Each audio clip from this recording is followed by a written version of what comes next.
Hello everyone, welcome to my research proposal presentation. My name is Amrita Sandhy and my research title is Hybrid EFL Education at the Tertiary Level in Bangladesh, Teacher and Student Reaction.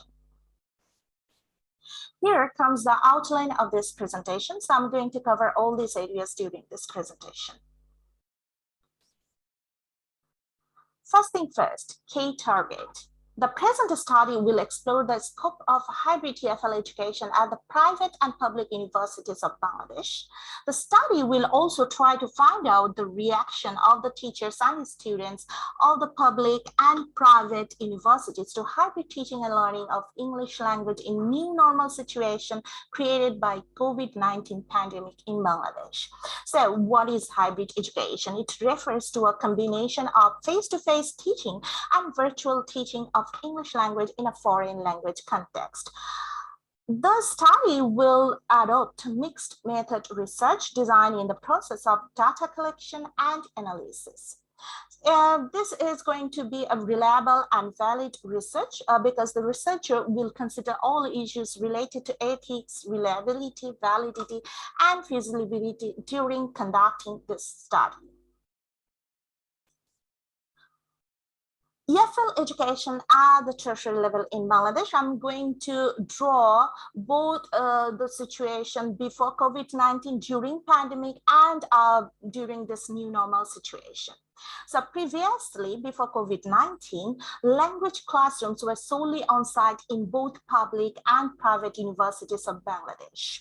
During pandemic, the English language teachers and students at the tertiary level of education living in both urban and rural areas of Bangladesh have become familiar with a physically isolated but virtually connected world and a redefined language classroom.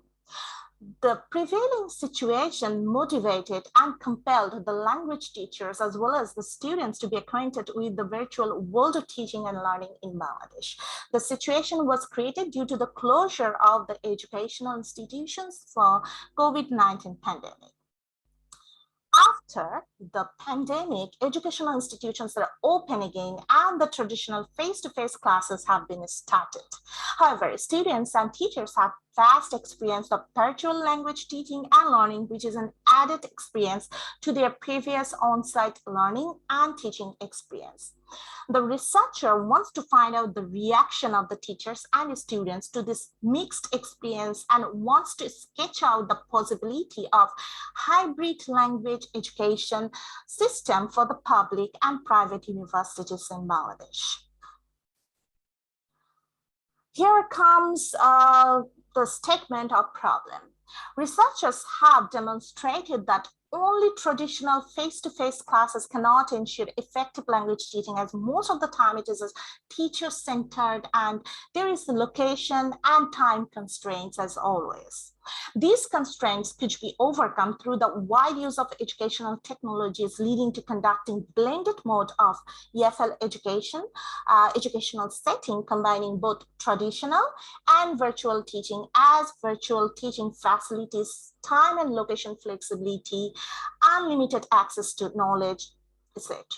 On the other hand, the use of technology not only helps English language learners to acquire a second or foreign language, but also enhances motivation and confidence, according to Lesna. Although traditional classroom learning is sometimes advantageous for learners, virtual learning creates a lot of opportunities for them, as well as creating an environment of self-paced learning. Thus, a hybrid TEFL education environment could also benefit them. The proposed research will focus on the scope of hybrid education system in second or foreign language teaching and learning at the private and public universities of Bangladesh, as well as its effectiveness and challenges.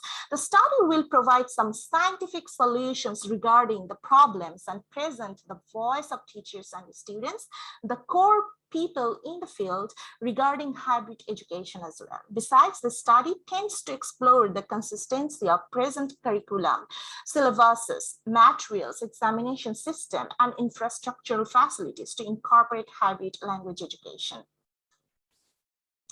Literature review. So I'm going to overview of the findings related to the use of hybrid TFL education in ESL or EFL context. So these are the findings that I have found out already.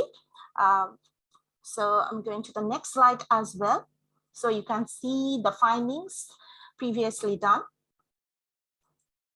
So based on the research findings, I have come up with a hypothesis. The present curriculum and syllabus are consistent with hybrid TFL language education. Number two, the teaching and learning materials are relevant with hybrid TFL language education. The present examination system is aligned with hybrid TFL language education. The existing infrastructure is appropriate and sufficient with hybrid TFL language education. The teachers react positively to hybrid TFL education. Number six, the learners react positively to hybrid EFL education. And the last but not the least, the stakeholders react positively to hybrid language education. So here comes the objectives of my research: to assess the levels of learning support, student engagement, and academic performance in science and remedial program. Number two, to analyze the relationships amongst learning supports, student engagement, and academic performance in science remedial program.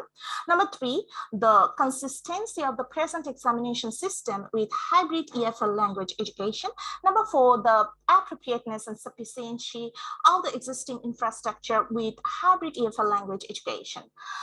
Five, the reaction of the teachers to hybrid language teaching, the reaction of the students to hybrid language learning, and the last one, but not the least, the reaction of the stakeholders to hybrid language education. Here comes the research questions based on the research objectives. So number one, how far are the curriculums and syllabuses used at the tertiary level in Bangladesh effective for hybrid TFL education? Number two, how relevant and sufficient are the materials for hybrid TFL education at the tertiary level? Number three, to what extent is the assessment system at the tertiary level consistent and useful for hybrid language education?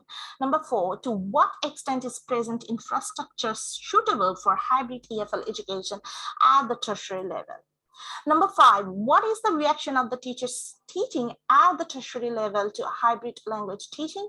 Number six, how do the students studying at the public and private universities react to hybrid language learning? Number seven, how do the stakeholders of different levels of the tertiary level of education react to hybrid language education? So here comes the significance of the study. I have come up with some importance of this study.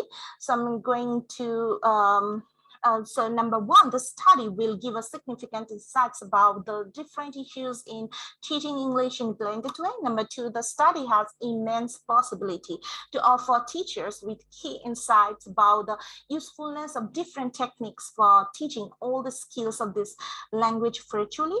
Furthermore, teachers and learners will get a chance to express their insight through this study on the possibilities of hybrid EFL education in this country. Number three, findings from the study would also be an excellent source of track for course developers and other stakeholders to promote hybrid teaching in all major areas which are involved in teaching a second or foreign language, including setting objectives, materials, methods, evaluation, and environments, so on.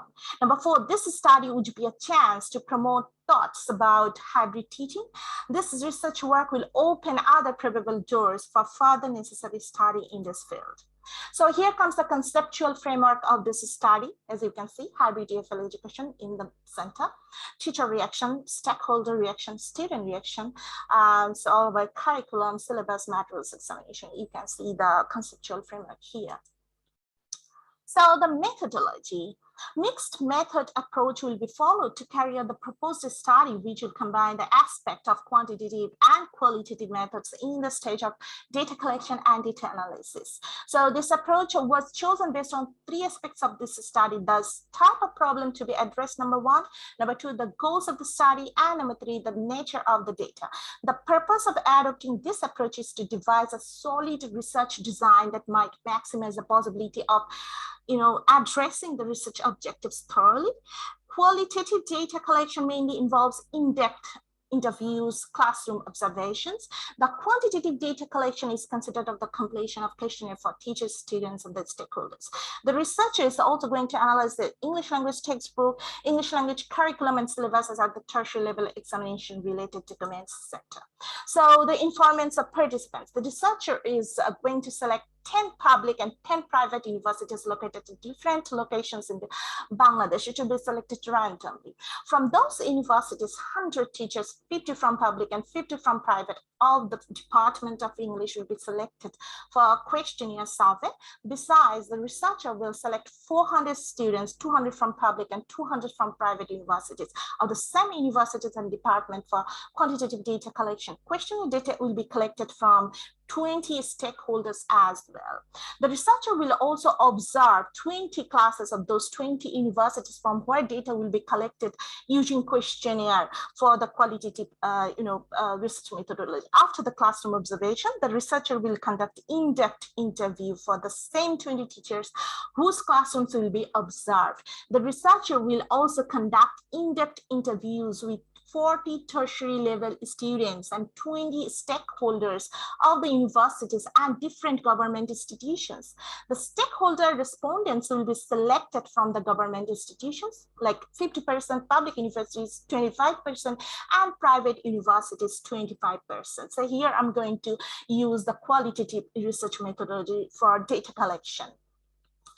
And data analysis as well. So instrumentation and data collection. A good number of previous studies in this field elicited data employing questionnaire, interviews, testing measures, and classroom observations. In keeping with the general approach outlined above, several instruments will be used in the present study. The present researcher has applied mixed methods research approach, combining aspects of quantitative and qualitative methods in the stage of data collection and data analysis.